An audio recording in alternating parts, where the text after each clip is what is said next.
three. Terrence Ross just did this over the Manimal. Oh, Canada.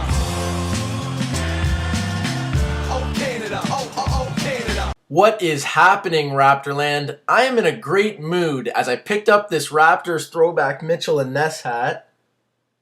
And of course, the Raptors pull out the close win, beating Cleveland to move 7 games over 500. This is the Raptors Rap-Up. The Raptors beat the Cavs for the second time in 5 days with the 99-93 win and have cranked up another winning streak, ripping off 3 in a row and 6 of their last 7. The Raptors have been notorious slow starters as of late, but that wasn't the case on this night. Terrence Ross was guarded by Jarrett Jack as he was in the last matchup where he scored a team-high 20 points. It was more of the same as Ross came out firing, scoring 8 points out of the gate in the first 6 minutes. The Raptors took a 23-17 lead after one thanks to a 9-0 run that continued into the second and reached 15 straight points by the time there was 9 minutes left in the second quarter. The Raps were paced over the stretch by great overall team defense and rebounding, which led to open looks in transition, especially from beyond the arc. As Raptor fans have figured out by now, Grievous Vasquez can be a very hit-or-miss player. Well, he was hit tonight as he provided a big spark off the bench for the Raps. Vasquez scored a quick 8 points and the Raptors found themselves up 14.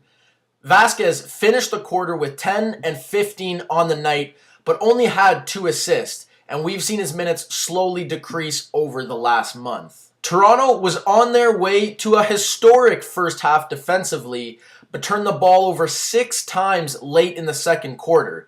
This helped Cleveland climb back into the game with a 7-0 run, cutting the Raptors' lead to 47-41 at the half. Despite this, the Raptors still held the Cavs to only 35% shooting in the first half. Toronto usually comes out of the gate strong in the third, thanks to good adjustments made by the coaching staff, but Cleveland was able to build on their momentum as a 7-0 run swelled to 14 through the third, as the Cavs took the lead, in part thanks to Canadian Tristan Thompson, who was very active, scoring 8 points and 3 rebounds in the frame. On to Kyle Lowry, who just couldn't find his shot all night long. He was 3 of 15 from the field and an uncharacteristic 0 for 9 from beyond the arc.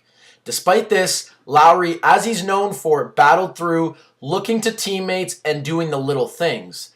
The Raptors' offense got stagnant in the third, and this game could have slipped away, but Lowry created for others, dropping 5 dimes in the quarter. Amir Johnson's effort in the third also needs to be mentioned. When the offense went cold, Amir anchored the defense to keep the game from getting out of reach. He was active on both ends of the court and working well with Lowry in the pick-and-roll game. Amir had 6 points, 4 boards, and 1 block in the quarter and was instrumental in the Raptors being down only 1, 69-68 after 3. The Raptors found their offense in the fourth thanks to their all-star DeMar DeRozan. DeMar was shut down by Luol Deng in the team's last meeting, shooting just 5 of 14 from the field. This clearly bothered DeMar as he looked for his offense early in the game and then again in the fourth as he scored 7 of the team's first 12 points. But Kyrie Irving continued to keep the Raps at bay. Toronto used Terrence Ross to stymie Irving in the last matchup, and in a surprising move, head coach Dwayne Casey elected to go large stretches of the game without having Ross shadow Irving.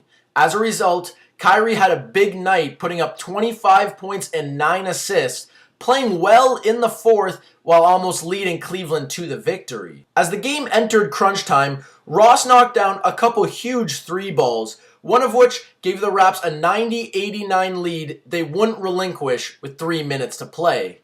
It was great to see T. Ross hitting shots in pivotal moments and that Casey trusted Terrence enough to run plays for him late in the game.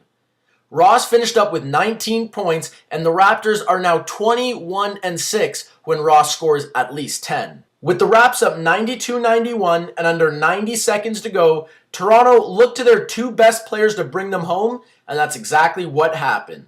DeRozan hit 2 free throws, followed immediately by Lowry doing what he does best and drawing a huge charging call on Kyrie Irving with a minute to go. Then, with 30 seconds left and the Raps up 3, DeRozan read a Spencer Hawes pass beautifully, jumping the passing lane to prevent an easy bucket for the slashing Tyler Zeller by getting the steal. DeRozan mentioned in the postgame that he had seen the Cavs run this play previously in the game and knew what was coming.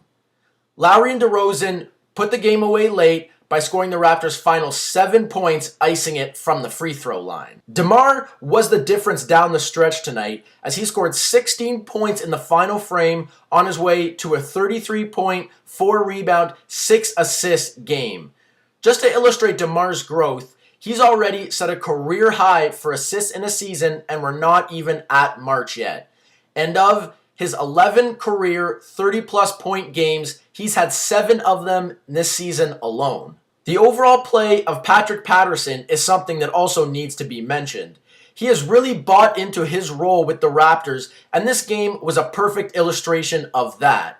He only shot 1 of 5 from the field, but chose to focus on every other part of his game with a shot not falling. He grabbed 8 rebounds and had a big 4 assists, as his unselfish play and high energy on both ends of the court saw him finish with a game-high plus 14 plus-minus rating. A big reason the Cavs fell behind in the second and couldn't sustain good play going into and coming out of the half was due to their bench. Cleveland got nothing out of their 4 men off the pine, who combined for a minus 49 rating. Once again, the Raptors looked to their leaders when it mattered most and relied on good team defense to pull out a win that was very much in doubt in the second half. We'll see what they have for the Wizards on Thursday night, a team they've had great success against recently. That is going to do it for this edition of the Raptors Wrap-Up. I'll also be posting a game preview for the Raps game tonight against the Wizards. I'll also be live tweeting the game at Raptors Wrap-Up, as well as giving my other thoughts on what's going on around the NBA. If there's anything you'd like to see me talk about in this vlog, let me know in the comments and I'll do my best to work it in. Thanks for watching.